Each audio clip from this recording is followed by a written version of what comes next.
First of all, I want to thank the New Era Pinstripe Bowl. I want to thank the Yankees organization. We had an unbelievable experience. I've been a part of a lot of bowls, and this was run first class. The players had a great experience. The coaching staff, the support staff all had a great experience. New York was an unbelievable host. So, very, very thankful and appreciative of that.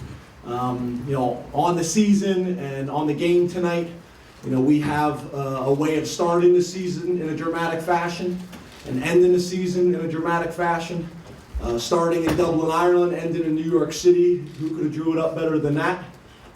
The way the guys persevered all season. It wasn't always pretty, but we persevered and we stuck together. And to me, that's who we are. Blue collar, hard nosed program. I took a lot of time in the locker room to thank the seniors. You guys have heard me say this again, time and time again. But these guys will be remembered forever for standing strong when we needed them to stand strong, to lay the foundation for great things to come. Every win that we have next year and every win we have for eternity will be on their backs. And can't tell them how much we appreciate them. It really springboards us into the off season and next season.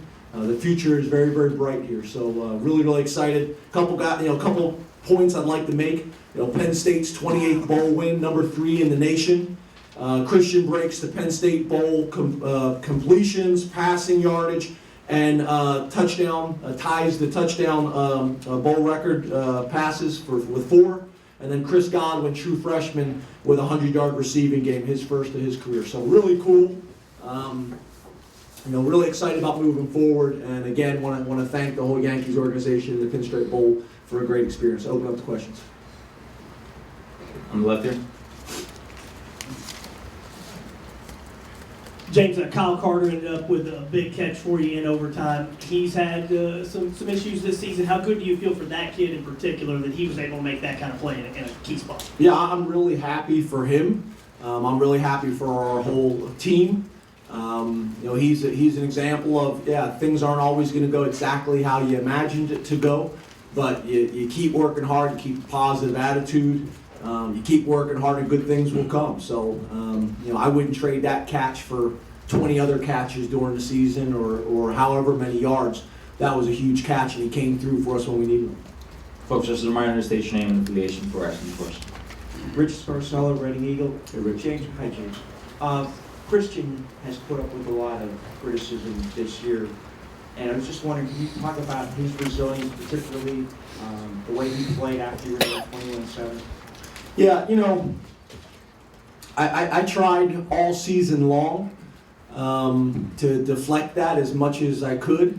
Not because I didn't think Christian couldn't handle it, but because, I've been telling everybody before the season started that, everyone's talking about Christian, and that wasn't really the issue. We had to make sure that we developed the guys around him. There was a lot of production that had left, and we knew we had challenges on the offensive line. We played a team, I think tonight, every one of their starters on the offensive line was a graduate senior. I think they had 146 or something starts going into the season. We had one returning starter on the offensive line, and I think he had like 21 starts. So it all starts up front, on the offense, on defense. I'm happy for him. I think, again, this springboards us into the off season. But it's tough nowadays. With social media, you can't protect your players the way you used to. But I love Christian Hackenberg. I wouldn't trade him for anybody. I think he's got a really bright future at Penn State. I think he's got a really bright future moving forward. And I will fight and defend him till the end. James, Neil Riddell, Altoona Mirror. Hi, Neil. I was wondering. Hi, Neil. How are you? Hi, James. Congratulations. Thank you so much. Just wondering, the defense played so well most of the year, and tonight the offense really seemed to carry the torch. Could you talk about, did you expect that, and just how big you feel for that turnaround tonight? No, I think the offense, played well early and then played well late. Early on, we kept getting into what we call the strike zone, which is the first area you really can score, the high red zone type area. And we'd have a penalty or a turnover that killed us. So we got to get those things cleaned up. The defense has been great at stopping the run all year long. Again, they got a veteran O-line. They got a bunch of tight ends, big bodies. They did a great job of shifting and trading tight ends, going from heavy sets to regular sets, from regular sets to heavy sets. Not only were they trading the tight ends, I don't know if you noticed, they were actually trading the offensive tackle as well from one side to the other. So I think early on they had us thinking and not playing as fast as we normally play, fast and aggressive and confident. So I think that was a factor, there's no doubt about it. But I think as the game went on, we said, look, we don't need to make some of our more elaborate calls. Let's call base defense and allow our kids to play. And I think that was helpful. All the way in the back on the left. James Chas, Hepler, WPPA Radio. Hi, Chas. How are you? Awesome. Congratulations. Thank you so much, sir. Special teams this year has been a roller coaster of sorts. Sam Pickens steps up, kind of is a mentor to the punters who are having their set of problems. But for him to come out tonight and hit a field goal to tie and send it to overtime, and then the extra point to seal the victory, that's a feel-good story for that young man who had his ups and downs at Penn State. I love Sam Ficken. He's been that way all year long. He's probably been our best offensive weapon all year long, really has. And like you say, the way that guy's career started, had some bumps along the way, but again, to go out here with that field goal, there was no doubt we put pressure on our guys at the end of practice all the time. Sam has been as consistent as any player in our program from the day we arrived. And he's been a real good mentor for the other young players as well. So that's what we want to do. We want to get to a point that at every single position, not only do we have a really good player there as a starter, but we have another player behind him that can get the job done, and then a younger player that's being groomed. We don't have that right now. I thought Vic did a really good job with basically it was him, no juniors, no sophomores in between, and then just a bunch of freshmen, punters, kickers, everything, and he really took all those guys under his wing. So Vic did an internship this summer on Wall Street. He rang the bell. He rang the bell to start this bowl week. He rang the bell to kick the field goal to end it, and I'm really, really happy for him. Second row on the right, John. Coach John Schwartz, Yankees Magazine. You play in a baseball stadium. Game ends on an extra point. Is that as close as you could possibly get to a walk-off home run, would you say? It's a football stadium tonight, and an awesome one. We loved it. Second row on the left here, I believe you had a question, sir? Derek Lawrence, Times leader, Wilkes-Barre. James. Hi, Derek. Hi, James. You lost Miles right at the end of the first quarter. How much did that affect you, not only strategically, but emotionally with everything he's been through? No, emotionally, physically, strategically, that's the one position we couldn't afford to lose a guy, is on the offensive line. And, losing him, his leadership, he's our captain, was big. So, Dowry coming in and really battling and playing. I thought Gaia was struggling a little bit early, and he battled through it. So I'm just really proud of those guys, because we talk about guys getting, maybe a lot of criticism. That position probably got as much as criticism as anybody. I'm really proud of Herb Hand and the O-line and that whole group. I'm proud of the offense and John Donovan, how he persevered as well. After Miles went out, we needed to run the ball a little bit. We didn't put up big numbers, but we had to do those things to help the offensive line out. And I think they were able to get it done. I think our big plan going into this game was they were going to bring a lot of overload blitzes. And we needed to be able to sort those things out and slide into it. And we knew if we were able to do that their DBs weren't used to covering for very long. They're used to getting to the quarterback and the quarterback getting the ball out of his hand. That's kind of how their defense is devised. And the fact that we were able to, as the game went on, slide and pick those guys up and give Christian time that we've been talking about all year long. If you give the guy time, he's got a chance to be successful. He was. And then we got young guys stepping up.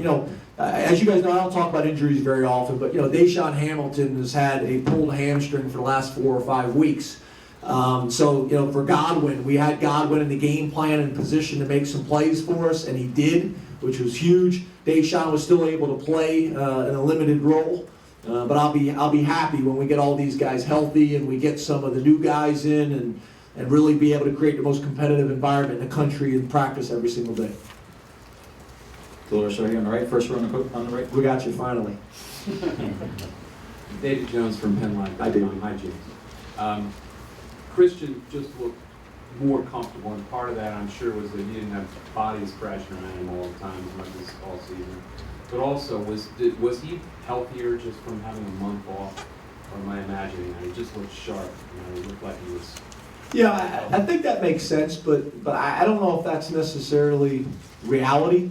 He's a big, strong, physical guy. Was he banged up and bruised and sore and uncomfortable? Yeah, but that's kind of how it is in this game. I think more than anything, we were able to, more times than not, protect him tonight and mix in the run game. And I've been saying since day one, if we can give him time and give our receivers a little time to work their routes, I think we can be pretty good on offense. And we were able to do that tonight. So I think that was the biggest difference. I thought Ricky Ronnie and Herb Hand did a really good job of having some indicators with their defense. Blitzes, certain people, where they lined up, certain alignments, that we had a pretty good idea that the O-line and the quarterback could anticipate where the pressure was going to come from. And with that, we were able to, get a body on a body, get a hat on a hat, and give him some time to make some plays. He was able to do it. We have time for just a few more questions. In the middle on the left here. Hi, Coach. Hi. Congratulations, first of all. Thank you so much. My name is Megan Dowsett. I'm with Pittsburgh Sporting News. Hi, Megan. Hi. Today the remark was made that you were going to be the one to bring back Penn State football to its former glory. Do you agree with that after this win? No. It has very little to do with James Franklin. It has to do with the fans. It has to do with the alumni. I saw Franco on the sideline. It has to do with all the former players. It has to do with the current players. It has to do with the assistant coaches. It has to do with the trainers, the doctors, the video. It has to do with our fans that show up and are going to sell out every single game. We're all a part of this, and I think we've been fractured.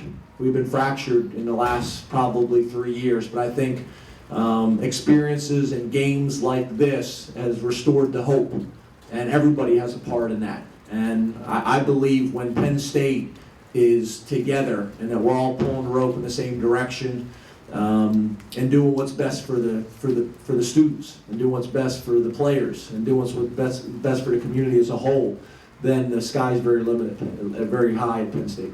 2 or 3 last questions. First one, right? Audrey Snyder, Pittsburgh Post-Gazette. Hi, Audrey. Hi, how you doing? Awesome.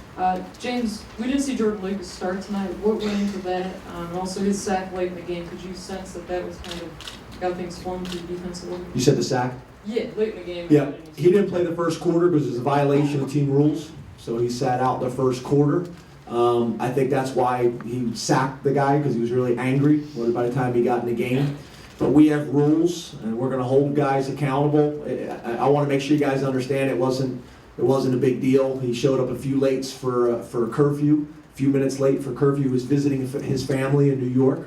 But we have rules, and we're going to hold everybody accountable to those rules. And Jordan understands that. And Jordan's got a real bright future moving forward. He wasn't happy at first, but he handled it the right way. And I was proud of our coaches for making that decision as well. That's what happened there. Last 2 questions. All the way back and left. Hi, James. Chris Adamski, Pittsburgh Tribune. Hi, Chris. How are you, buddy? Pretty good, pretty good. Just real quick before I get to a question about Geno Lewis and the game he had. You said Deshaun in the last 4 or 5 weeks. I think you said, is that real time or is that the season? Those last no, the last 3 or 4 games. If you watch during the season, I mean, he was hobbling around and fighting through, when you get a real hamstring, the only thing that's going to solve that is time. And we tried to lay off, but what happens is you try to lay off, and then he feels good, and then you come out on game day and feels good for the first quarter. We tried to pull out of a leg tackle there, and it started to bother him, so we had to get him out of the game again. So, as a redshirt freshman, I think he had a heck of a year, and I think he's got a real bright future moving forward. I'm really excited to see all the work that those guys can put in the indoor facility with Christian all offseason and where we can be in the passing game. You've talked some about Hackenberg and Kyle Carter and the O-line to an extent, but Geno Lewis also had a big game after some struggles the second half of the season. Yeah, we think Geno's got a lot of ability. We saw it early in the year. Geno's got great ball skills. He's got tremendous leaping ability. He's a smart guy. He's a competitive guy. I'm excited because there's a lot of room for growth in his game. Route running, his quickness, his explosion, those types of things. I'm really excited to see where he's going to be come spring ball with the right mentality and the right work ethic. And, I want all our guys to go back and study every single play and every single game throughout the year. I want them to go watch the last 3 years before coming to Penn State and study that film and understand it inside and out. We're going to do a lot of off-season studies. We're going to evaluate everything, starting with myself and all the way down through the program, so that we can refine this thing and get better, so that come spring ball and then through spring ball, we're hitting on all cylinders going into next year. Last question, last row on the left. Coach, Dyrell Joyner, WPIX 11 here in New York. Congratulations. Thank you so much. The kicking game of Boston College, they've had some issues all year long. Were you aware of that? And two, after the missed extra point, what was your message to your team? Yeah, we knew that was a factor. We knew that was a factor for sure. We thought we had the advantage there in the field goal situation with our field goal kicker versus theirs. That showed up tonight.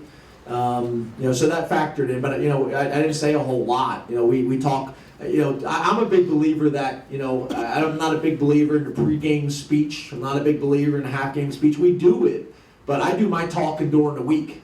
We have team meetings every single day. We talk about the things, so that they were aware of that. We covered that in detail. Bob covered that on defense. Huff covered that on special teams. But it's not like we had to talk about it at halftime or after that play.